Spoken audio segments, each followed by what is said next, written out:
जिसमें डॉक्टर मुरली मनोहर जोशी मानव संसाधन विकास मंत्री थे। उन्होंने इन मदरसों में कंप्यूटर शिक्षा को बढ़ावा देने के लिए करोड़ों रुपए खर्च किए थे, करोड़ों रुपए खर्च किए थे। और कौशाम्बी और इलाहाबाद के 2 कार्यक्रमों के कवरेज के लिए मैं गया था। दोस्तों आदाब, मैं आपका मेज़बान अली आदिल खान सत्यम गुफ्तन प्रोग्राम लेकर आपकी खिदमत में हाजिर हूँ और आप देख रहे हैं टाइम्स ऑफ पीडिया चैनल।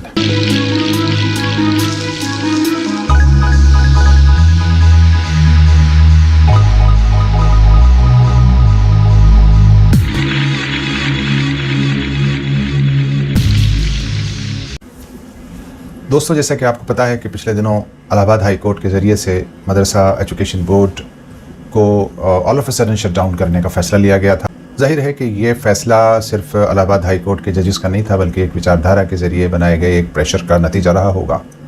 तो जो लोग किसी एक ख़ास विचारधारा को लेकर देश चलाना चाहते हैं, वो एक बहुत बड़ी गलती पर है, या यूँ कहिए कि देश के साथ एक कुठाराघात होने जा रहा है। मदरसा एजुकेशन बोर्ड को जो बंद करने की एक साजिश रची गई थी, उसके पीछे क्या राज है, इस संबंध में हम चाहेंगे कि आप आनंद वर्धन सिंह और सीनियर एक जर्नलिस्ट हैं सुनील शुक्ला जी, इन लोगों की बातचीत को आप सुने। मुझे लगता है कि इनकी बातचीत से आपको बहुत कुछ अंदाज़ा होगा। और ये सुनील शुक्ला जी भारत सरकार के सीनियर मीडिया ऑफिसर रहे हैं, और ये ख़ुद उस वक्त उस मीटिंग में शामिल थे, रिपोर्टिंग के लिए गए थे, जब उत्तर प्रदेश में मदरसा एजुकेशन बोर्ड का इस्टेब्लिशमेंट हो रहा था, स्थापना हो रही थी। गवर्नर उस पर जो है वो अपनी मोहर लगा रहे थे। मुरली मनोहर जोशी जो उस वक्त चार्डी मिनिस्टर थे, वो उस वक्त मौजूद थे। वहीं पर ये सुनील शुक्ला जी भी मौजूद थे, वरिष्ठ पत्रकार। तो आनंद वर्धन सिंह और सुनील शुक्ला वरिष्ठ पत्रकार की ये बातचीत आप सुने, जो देश के लिए, आपके लिए बहुत इंपॉर्टेंट है।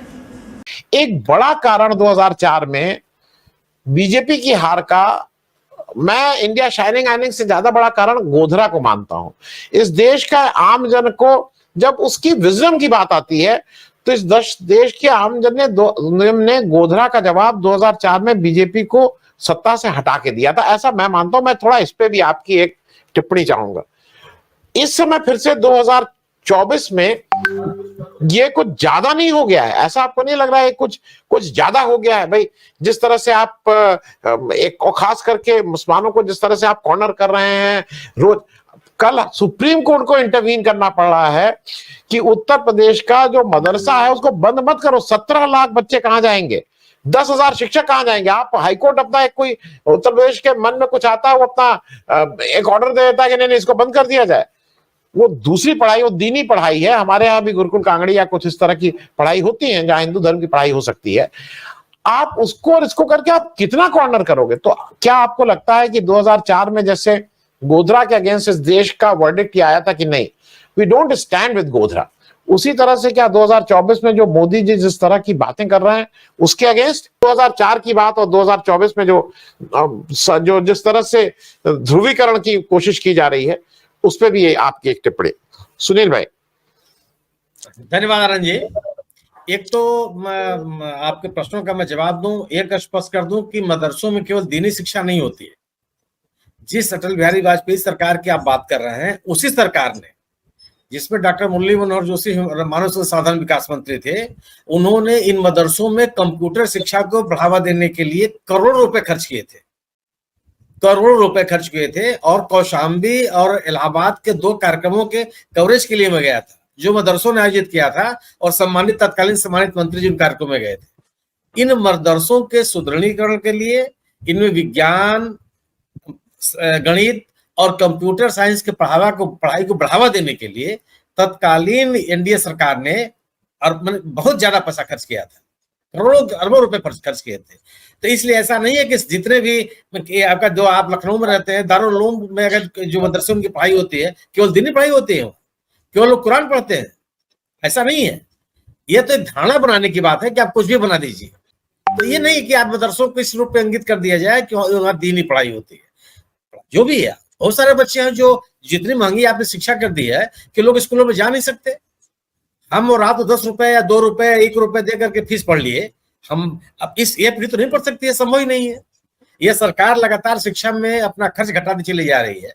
सामाजिक क्षेत्र में कोई पैसा नहीं खर्च करना चाहती, तो लोग कहाँ जाएंगे? मजबूर है वहां जाने के लिए।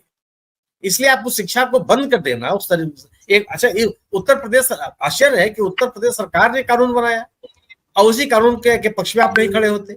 ये कोई ऐसा तो नहीं कि हमारे यहाँ पे घर से बन के चला जाए या किसी ने जब जानबूझ के इंट्रोड्यूस कर दिया, थोप दिया हो किसी के ऊपर। ये उत्तर प्रदेश सरकार का बनाया हुआ कानून है, उत्तर प्रदेश की विधानसभा ने उसको पारित किया, राज्यपाल ने उसकी सहमति दी और आप उस कानून के पक्ष में नहीं खड़े होते। खैर, तो यह बहुत कहना लोगों के बीच में, लोगों की धारणा ये नहीं बननी चाहिए कि मदरसों में केवल दीनी पढ़ाई होती है। अब बात आपकी रही कि देखिए, मेरा अपना मानना है कि कोई सरकार में जो राजनीतिक दल है वह केवल नारे लगा करके जन समर्थन नहीं पा सकती है।